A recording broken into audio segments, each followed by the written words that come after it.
Hello friends, welcome to the YouTube channel of VIPM academy. I hope आप सभी अच्छे हों। और आज फिर हम लोग एक न्यू सक्सेस स्टोरी के साथ में हैं, जिससे आप लोगों को बहुत कुछ सीखने को मिलेगा। तो अभी आपको पता है, थोड़े दिन पहले RGS 2024 का रिजल्ट आया था और लक्ष्या ने उस एग्ज़ाम में 192 रैंक सिक्योर की है और उसी के साथ वो मजिस्ट्रेट बन गई है। तो VIPM फैमिली उसको बहुत बहुत कॉन्ग्रेचुलेट करती है इस सक्सेस पे। और सबसे अच्छी बात है कि लक्ष्या अभी सिर्फ 23 साल की है। 23 इयर्स लक्ष्या की एज है और इतनी छोटी एज में ये यहाँ पर मजिस्ट्रेट बन के आई हैं, तो बहुत ज़्यादा खुशी की बात है। बाकी अब मैं चाहूँगी लक्ष्या अपनी जर्नी के बारे में बताएं थोड़ा। वो RGS बनी तो क्या उनको किस सब्जेक्ट ने कितना हेल्प किया, किस तरीके से उसने अपने आप को हमेशा मोटिवेटेड रखा। और क्योंकि आप लोग भी इसी एज में होते हो, कुछ लोग इनसे सीनियर्स भी होंगे और मैक्सिमम सीनियर्स ही होते हैं, तो ऐसी सिचुएशन के अंदर हम लोगों को ध्यान में रखना होता है कि कैसे पढ़ना चाहिए, कैसे अपने आप को मोटिवेटेड रखना होता है। तो लक्ष्या उस चीज़ को करेंगी, आपको बताएंगी अभी अपनी पूरी जर्नी। उसके लिए मैं लक्ष्या को माइक हैंड ओवर करती हूँ। आप इसको लगा लीजिए आराम से।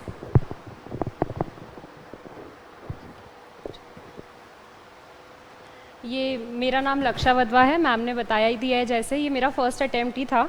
और जो लोग प्रिपरेशन कर रहे हैं उन लोगों को मैं ये बोलना चाहूँगी कि कंसिस्टेंसी बनाकर रखें, अपनी स्टडीज़ को निरंतरता से पढ़ते रहें। और किसी भी एग्ज़ाम के लिए, जैसे मैंने RGS क्लियर किया है तो मैं इसका बता सकती हूँ कि लैंग्वेज बहुत बड़ा रोल प्ले करती है। लैंग्वेज को कभी भी हमको हल्के में नहीं लेना है। जैसे कि इंग्लिश मैंने मैम से पढ़ी प्रीलिम्स के टाइम पे, ऐसे राइटिंग के टाइम में मैंने मैम की बहुत ज़्यादा गाइडेंस ली और जो चीज़ें मैम ने मुझे बताई वो मुझे एसेज में काफ़ी हेल्पफुल भी रही हैं। तो लैंग्वेज पे भी फोकस करें और पढ़ाई में यही है कि कंसिस्टेंट रहें और हार्ड वर्क के साथ साथ आपको स्मार्ट वर्क भी करना है। ये नहीं कि घंटे नहीं कि अच्छा आज मैंने 8 घंटे का सोचा है तो मैं 8 घंटे ही पढ़ के छोड़ दूँ। मैं टॉपिक वाइज पढ़ाई करती थी, मैंने कभी भी घंटे देखे ही नहीं है। जैसा आपका टॉपिक बनाए, एक दिन का टारगेट बनाए, छोटे छोटे टारगेट्स बनाए और कंसिस्टेंट रहें। भले ही आपके घर में शादी है या कुछ भी ऐसा इवेंट है तो उस दिन भी चाहे आप 2 घंटे ही पढ़ें, लेकिन अपना वो ब्रेक ना आने दें, क्योंकि जैसे ही 1 हफ्ते का भी ब्रेक आ जाता है तो पढ़ाई छूट जाती है, आप धीरे धीरे भूलने लगते हो चीज़ों को। तो कभी भी ब्रेक ना आने दें, पढ़ाई से हमेशा टच में रहें। यही बोलना चाहूँगी मैं। बाकी लक्ष्या हमेशा से एक सिंसियर स्टूडेंट थी, क्योंकि जब भी ये हमारे पास भी आई थी तो मैं ऐसा नहीं बोलूँगी कि बहुत ज़्यादा इसको इंग्लिश एकदम बेसिक से करना था। वो ऑलरेडी एक ब्रिलियंट स्टूडेंट थी, उसका मीडियम इंग्लिश था। बट हाँ, ऐसे राइटिंग के अंदर जो उसने बोला, कंसिस्टेंसी इज़ द की।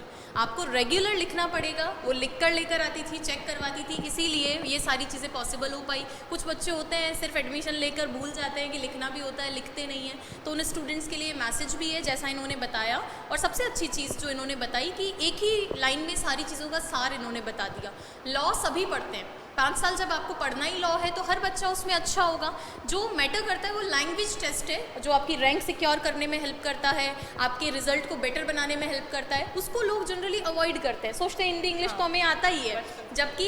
जबकि जैसा इन्होंने अभी बताया, बाहर बातचीत हो रही थी कि जजमेंट मैम लिखने होते हैं, खुद से अगर लिखना होता है तो आपकी लैंग्वेज अच्छी होनी चाहिए, आपके इंटरव्यू के लिए आपका कम्युनिकेशन अच्छा होना चाहिए। तो ये सारी चीज़ें बहुत मैटर करती है। और सबसे अच्छी चीज़ जो मुझे इनकी लगी, इन्होंने अपनी फैमिली के बारे में बताया, तो मैं वापस इनको हैंड ओवर करूँगी माइक, क्योंकि फैमिली जितना सपोर्ट कोई नहीं कर सकता आपको, ये आप भी जानते हैं। आप भी अपनी फैमिली से उतना ही प्यार करते हैं। बट इन्होंने जो चीज़ें बताई एक फैमिली के बारे में, तो मुझे लगता है इनकी सक्सेस में इनकी फैमिली का बहुत बड़ा रोल था।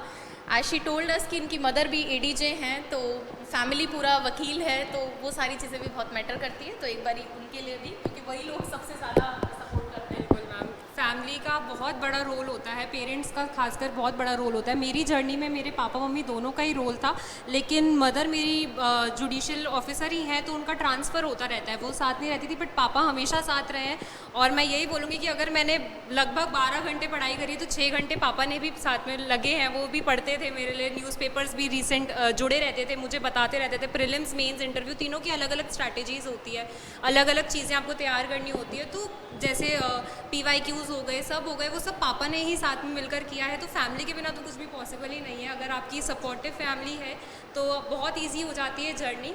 और मैं बच्चों को भी यही कहूँगी, हम पेरेंट्स से दूर भागने की कोशिश करते हैं कि नहीं इनको क्या आता होगा, लेकिन उनको काफ़ी एक्सपीरियंसड है, उन्होंने काफ़ी लाइफ जी ली है, तो उन पे भरोसा रखें और उनको भी ट्रस्ट बनाए रखने दें अपने ऊपर भी, कुछ ऐसा ना करें कि पेरेंट्स का ट्रस्ट टूटे। Thank you.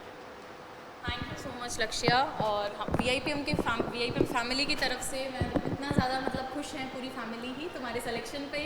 बाकी तुम लाइफ में और भी जो भी अचीव करना चाहते हो जल्दी से जल्दी करो, क्योंकि जो सिंसियर स्टूडेंट्स होते हैं उनके अचीवमेंट ज़्यादा दूर नहीं होते हैं।